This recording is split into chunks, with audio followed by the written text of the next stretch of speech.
I'd like to move across the floor again, and I'd like to welcome Rafe Heydel-Mankoo to take the floor. Rafe is an author, broadcaster and historian specialising in British institutions, the Monarchy and the Commonwealth Realms. From the BBC to ABC, Rafe is a well-known commentator in national and international media. He's a trustee of the Royal Canadian Heritage Trust and a senior fellow at the New Cultural Forum think tank. Rafe, the floor is yours.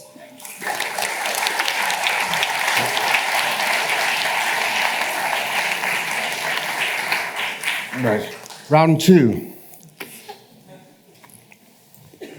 I've been on the winning side of every debate, apart from one at the University of East Sussex over the years, but I somehow suspect that this may not be following along those previous lines, but let's see how we go here.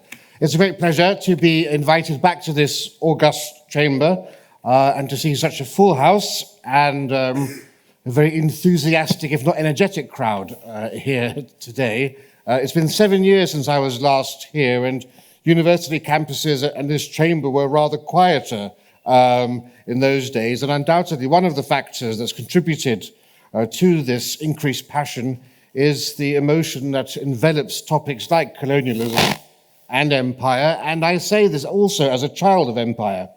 But, in recent months, we've seen the issue of slavery and colonialism expand beyond campuses, as we've now got, of course, from Barbados to Jamaica, prominent Caribbeans also calling for Britain to pay reparations for slavery and the consequences of colonialism. And, Madam Speaker, were we engaged in this debate in 1807 or 1833, I likely would have crossed the floor to support the motion opposite, because, of course, the victims of the horrendous horrors of slavery would have been alive and deserving of damages. But it's not 1807, it's not 1907, it's not even 2007. Over 2 centuries have passed since Britain led the world as the first empire in history to abolish slavery, and the right of reparations died long ago, because reparations are fundamentally about matters of tort law. The purposes of damages, restoration of reparation, is to restore the victim, the slave, to the position they were in before the damage occurred, slavery. The actual victim only can receive damages, not their descendants. And therein lies the rub, because some 6 or 7 generations separate those alive today from their British Empire slave ancestors.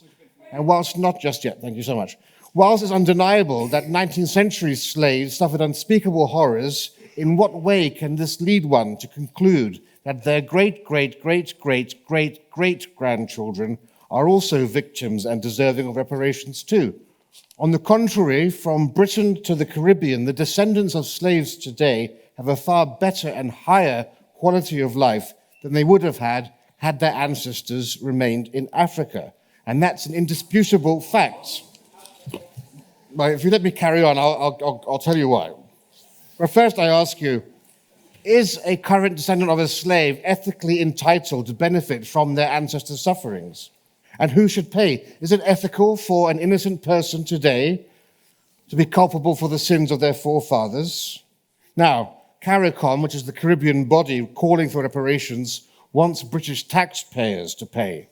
But why? Out of a population of millions, there were only 3,000 slave owners in Britain. The vast majority of the population of Britain descend from people whose lives were one of abject poverty and hardship, working in hellish conditions akin to serfdom. Why should they, as taxpayers, pay reparations? It's not just yet. Thank you so much. 16% of the British population is now also foreign-born, so why should they pay for reparations? What about the descendants of slaves living in Britain today? Why should people from Trinidad and Tobago living here pay reparations to people in Jamaica? Then again, why is the demand for reparations always focused and framed in terms of Britain?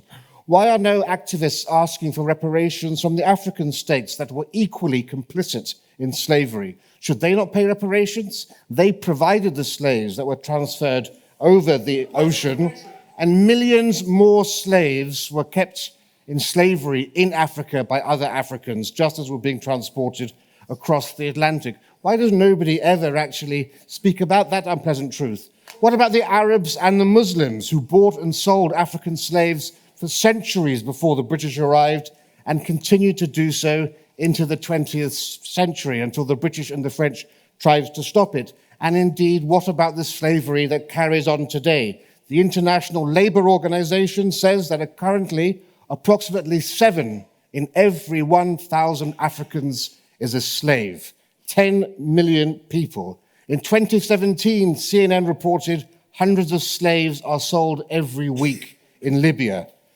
So much energy is given to historic reparation and the historic plight of slaves. I would have more time for the argument if the people actively pursuing that course of action were equally vocal about surely the far more horrendous plight of slaves today, where there are more slaves today in bondage, in slavery, than crossed over the Atlantic. So where are the protests outside the Nigerian High Commission? Where are the protests outside the embassies of Niger, which has 800,000 slaves today? What about Mali and Chad and Sudan and Cameroon? It's almost as if there's an ulterior motivation behind the call for apologies and reparations exclusively from Britain. And how far should we... No, I would love to, and normally I would, maybe a bit later on, but I'm getting into the swing of things now. And how far should we take this? Should Britain seek reparations for the Barbary slaves? 1 million Europeans, at the same time as Africans were going over the Atlantic, 1 million Europeans were enslaved by the Ottoman states of Morocco, Algeria, and Tunisia. And it carried on after the abolition of the slave trade by the British. Should Britain demand reparations from North Africa? Of course not. It's time to move on, and so should we. But let's turn away from slavery and expand our view to colonialism more broadly. What disadvantage has colonialism actually caused to those living in the former British colonies of the Caribbean? And disadvantage compared to whom? And this is to go back to the point that you asked. Most of the former colonies of the Caribbean are now successful middle-income countries. The GDP per head of the Bahamas is higher than Portugal and is comparable to Spain and Italy. You never hear that, do you? Barbados, Antigua and Barbuda, St. Kitts and Nevis, and other former British slave colonies have higher rankings on the UN's Human Development Index than Brazil, Mexico, or many other Spanish-speaking South American countries. How has the British Empire disadvantaged the Caribbean nations? It's not clear to me. But let's test this further, and let's go and look and compare the nations of the Caribbean with modern West Africa, the original homelands of Caribbean slaves, to see what life is like there. GDP per capita in Benin is $1,430. In Barbados, it's $17,000, over 10 times higher. Life expectancy in Benin is 62, in Barbados it is 79. Rather than writing checks to well-off areas of the world, why not focus on countries and areas that are actually impoverished and require aid? Financial aid not attached to alleged attempts to cleanse one's soul. It can't be clearer. While slavery was abhorrent for those who were enslaved, had they stayed in Africa, the lives of their descendants today would be unquestionably worse. So what exactly actually is Britain being asked to pay reparations for? Because Britain wasn't the first empire in Africa, in India, in the Americas, but it was the most benign, and the benefits from it far exceed those, for example, of the Islamic and Indian empires that carved up India, of the Ashanti Empire, of the Dahomey Kingdom, and all of the hundreds and thousands of slaves that were ritually sacrificed every year in Benin. And the Benin Bronzes were mentioned. The Benin Bronzes commemorates those who actually owned slaves. So whilst on the one hand I can understand why you would protest Coulston's statue, why is there a celebration of the Benin Bronzes when they also commemorate slave owners? Point of information? Yes, please. How do you account for things like the racialized wealth gap in Britain today and for the fact that England did pay reparations, but they paid it to slave owners to the tune of $21 billion by current estimations? And I find this argument very interesting. 40%, you're quite right, 40% of the budget was spent on freeing the slaves by paying off their owners. But the practical reality was the abolition of the slave trade would never have happened had it not been for that. Because of those 3,000 slave owners, for many of them, that was their only source of income and investment. And it would never have passed through Parliament No, but one has to be factual and practical. If you want to abolish slavery, one has to compromise, and that was how it was done. The slave trade didn't fuel the Industrial Revolution. The slave trade was abolished far too early. Only 5% of GDP was allied with the slave trade.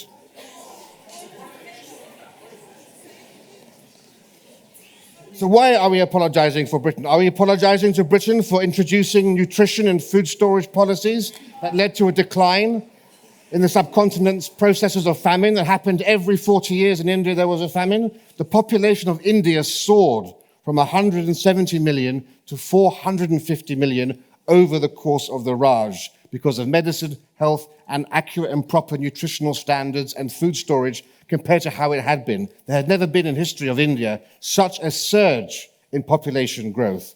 And let's not forget also what Britain did for women's rights, because I think it's fair to say that it's thanks to the British Empire that we have had the progression of women in Africa and India through society.